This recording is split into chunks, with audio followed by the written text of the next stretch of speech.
poco, tiene más que ver con mi perfil profesional como orientador escolar más que como profe universitario. O sea, como profe doy clase en el máster de secundaria y tal, pero el día a día mío es en los coles de primaria en este caso. Entonces, es interesante porque cuando hablamos de mentoría universitaria y cuando hablamos de trabajo con alumnado con altas capacidades, pues todo empieza muchísimo antes. Cuando somos muy pequeñitos, cuando estamos viendo que yo voy bastante más rápido de lo que me rodea y el profesorado que trabaja conmigo, los orientadores que trabajan conmigo y el sistema que está cerca mío, pues tiene que dar una respuesta y para dar esa respuesta necesita formarse. Entonces, la idea es un poco, bueno, hablar el papel de la formación del profesorado en la respuesta educativa del alumnado con altas capacidades de enseñanza básica, en enseñanza primaria y en secundaria. ¿Cuáles son las principales cuestiones que en muchas ocasiones, bueno, pues los profes necesitamos actualizarnos, reciclarnos, porque hay cuestiones, como veremos ahora, que, bueno, podemos presuponer que están completamente superadas y el día a día, pues de muchos compañeros de hace mucho tiempo, pues vemos que necesitamos actualizarnos y hablar sobre ello. En primer lugar, el profesorado, bueno, pues necesitamos actualizarnos respecto al perfil de altas capacidades y el mito de la relación con el rendimiento académico, porque además supone un clásico. Nosotros nos vamos a reunir con profes de primaria, de secundaria, en infantil y tal, y cada vez que tenemos que tomar una decisión con un alumno con altas capacidades, la primera cuestión, o sea, lo primero que nos vamos a encontrar muchas veces es el propio cuestionamiento de que tenga altas capacidades. ¿Por qué? Pues porque es que no tiene todo sobresaliente, es que no es tan brillante como tú dices, y es un clásico, y es algo que no ocurre o que ocurre muchísimo menos en cualquiera otra de las necesidades educativas que existen. O sea, hay necesidades educativas especiales, derivadas de TDAH, de violencia, de tal, en fin. Bueno, pues con las altas capacidades, supone un clásico y requiere, pues eso, formación respecto a la base. Que un alumno tenga altas capacidades no está directamente vinculado a que presente a que tenga un expediente intachable, pues porque puedo estar desmotivado, porque puedo estar, porque veo que no muchas veces existe además una desincronía a nivel emocional y a nivel académico, y me revuelvo un poco contra eso y necesito que mi profesorado me apoye y entienda que porque exista ese informe de evaluación psicopedagógica que determina estas capacidades, pues no es una carta para tener todo día, porque entre otras cosas pues tampoco sirve para mucho, ¿no? Otra cuestión en la que tenemos que incidir la formación en la enseñanza básica son en los indicios en los que el profesorado tenemos que fijarnos a la hora de valorar la sospecha de que pueda existir o no altas capacidades. Muchas veces, ¿en qué nos vamos a fijar? Bueno, pues nos fijamos precisamente en eso. Pues es un niño pues, que a veces pues que no tiene toda la calificación de sobresaliente, no destacan todo, pues entonces no tenemos indicios de altas capacidades. Bueno, en relación al tema del género, que también se ha abordado antes, pues nos encontramos también con cuestiones que cuando hablamos de niñas de altas capacidades pueden pasar completamente desapercibidas por la cuestión de la ayuda a los demás. Bueno, pues termino muy pronto, pero yo ayudo a los demás, tampoco quiero molestar mucho, no quiero hacerme mucho destacar, no quiero mucho tal, total, que implica además, bueno, pues que tenemos que formarnos y que asesorar al profesorado respecto a que pues, esto lleva una evolución y dar una atención de calidad desde que son muy pequeñitos es algo básico y requiere reciclar, que probablemente, bueno, pues hemos tenido una idea preconcebida hace mucho tiempo, pero pues ya no son útiles, no responden a la realidad. A nivel andaluz, además, bueno, pues todos los que estáis aquí conocéis digamos, las opciones que tenemos sobre dotación intelectual, talento simple, talento complejo, pero nos encontramos también en una situación a nivel de formación que hay muchos críos con un desempeño muy elevado en muchos parámetros, pero no entran dentro de ninguna de estas tres. ¿Cómo trabajamos qué tipo de respuesta podemos realizar? Pues también implica algo básico la formación respecto a ello, ¿vale? el tema, como os digo, del primer paso, porque si al final nosotros, si tuviésemos que aclarar un poco cómo estructuramos el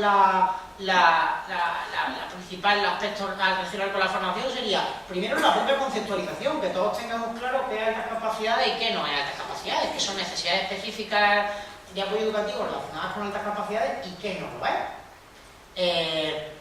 Y segundo, además, qué medidas generales de atención a la diversidad podemos gestionar dentro de la clase.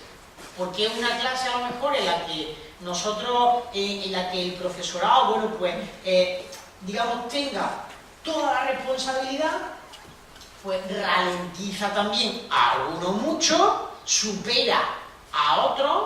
¿Por qué? Pues porque yo, pues todavía puedo pensar que la forma de gestionar esa metodología implica que yo como profe tengo toda la responsabilidad. Mi responsabilidad es que esto se explique bien, mi responsabilidad es supervisar todos los ejercicios, mi responsabilidad es que todo... Claro, entonces, cuando nos encontramos con volúmenes de clases de 25, de 30, de 35 alumnos, pues tenemos a profes, a maestros, pues que no saben un poco ya dónde acudir, pues porque la atención a la diversidad es fundamental y es una realidad en los centros andaluces de toda España y de todo el mundo. O sea, tenemos que trabajar con esa diversidad, pero no con una respuesta educativa uniforme. Evidentemente, en este caso ya hablamos con más razón en la enseñanza básica. En la enseñanza básica, que obligamos a los niños a estar de 6 a 16 años, son mucho más moldeables, podemos crear en ellos muchas más inquietudes, necesidades, y están un poco en nuestras manos en ese tipo de necesidades.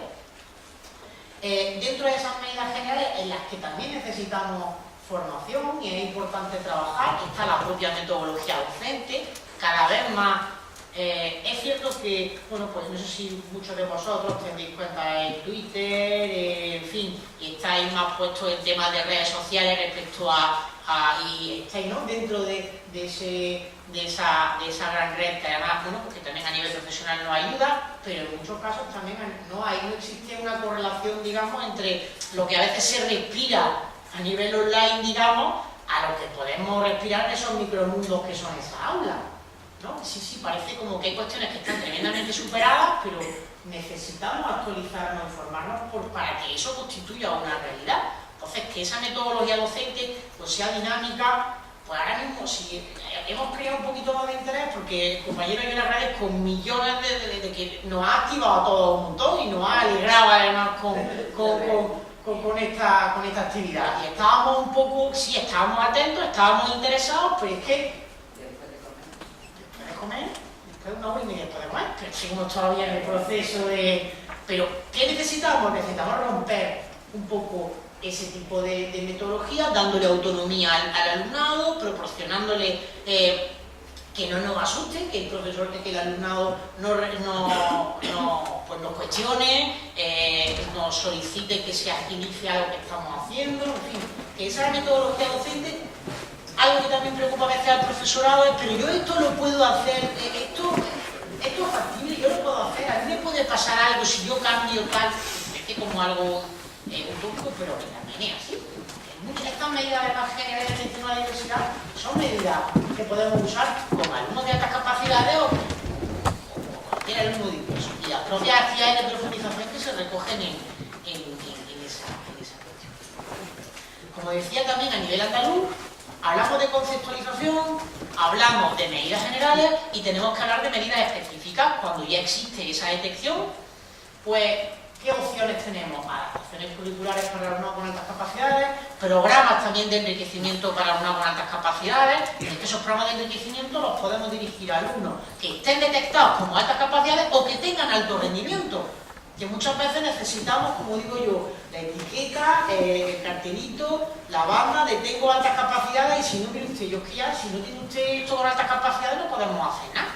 No podemos hacer mucho porque es que, claro, como no esté dentro de esos cajoncitos desastres que tenemos, pues sí existe esa opción. Y tenemos que formarnos, profesorado, en ser conscientes de que podemos aplicarlo, y familia y este profesorado en reclamar también que eso debe hacerse, porque en la medida que esté recogido en normativa es exigible y obligatorio de realizar. Y por último, bueno, pues evidentemente la flexibilización por todos conocida y no tenemos que hablar y cuestionar mucho más sobre eso. A nivel de experiencia, creo que me la espero, ¿has visto? Que a nivel de experiencia, yo quizás a lo mejor destacaría cuando hablaba con Mila de las opciones que podía plantear un poco a la hora de hablar de, bueno, pues, ¿qué puedo aportar un poco dentro de cómo tenemos, dentro de las altas capacidades? Pues bueno, en Granada estamos trabajando algunas cuestiones relacionadas con sinergia entre los centros, entre los profesionales. Muchas veces hay gente que está haciendo una cosa muy interesante en algún centro y, como digo, está dentro de su pequeño caparazón, dentro de su pequeño tal, muy reconocido por esos papás, pero cierra una puerta y aquí no ha pasado nada. Entonces tenemos que crear entornos, momentos, donde nosotros además pues, hablemos, compartamos, difundamos y sea mucho más y visibilicemos todo ese tipo de actuaciones. Una de ellas, que lleva ya 2 cursos en Granada, se llama El talento se comparte, y además existe un documento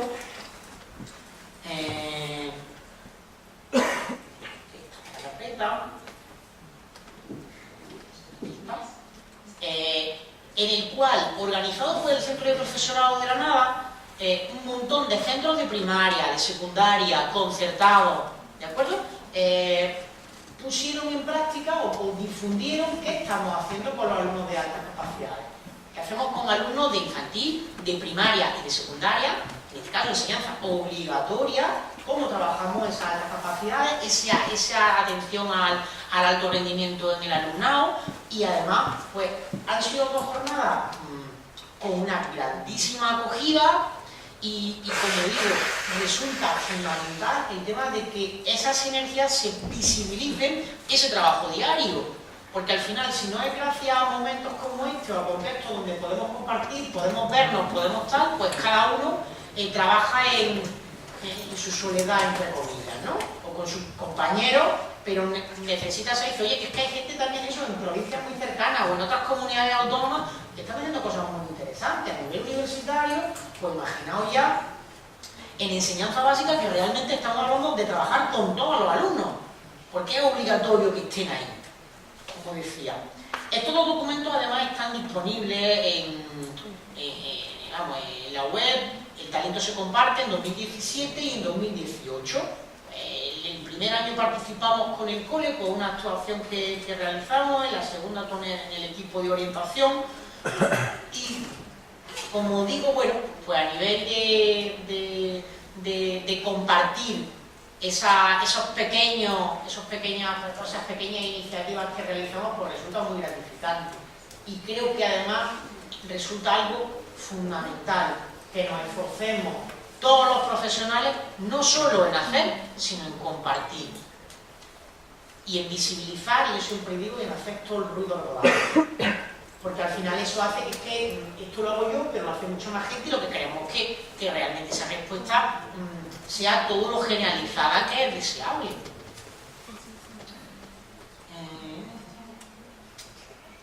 También tenemos, bueno, llevamos a cabo el tercer curso, una red de orientación, una red de orientadores escolares, en la cual también una de las premisas que partimos es compartir prácticas que hacemos, compartir también y realizar trabajo en común, establecer, como digo, bueno, pues ese tipo de relaciones. Hay profesorado, por ejemplo, en lengua que dentro de un mismo instituto, maestros dentro de un mismo cole pueden sacar trabajo adelante y pueden hacer, cuando hablamos de los orientadores, por lo menos, bueno, pues aquí a nivel andaluz es que tiene uno en el cole y a veces pues un día a la semana, 2 días a la semana, en el instituto sí están más días, pero si queremos hacer cosas en común y el orientador al final, que algo que yo siempre digo a la familia, si mi trabajo solamente se limita a decir tu hijo es de altas capacidades y tú y yo ya no tenemos que hablar absolutamente nada más, pues qué tristeza más grande.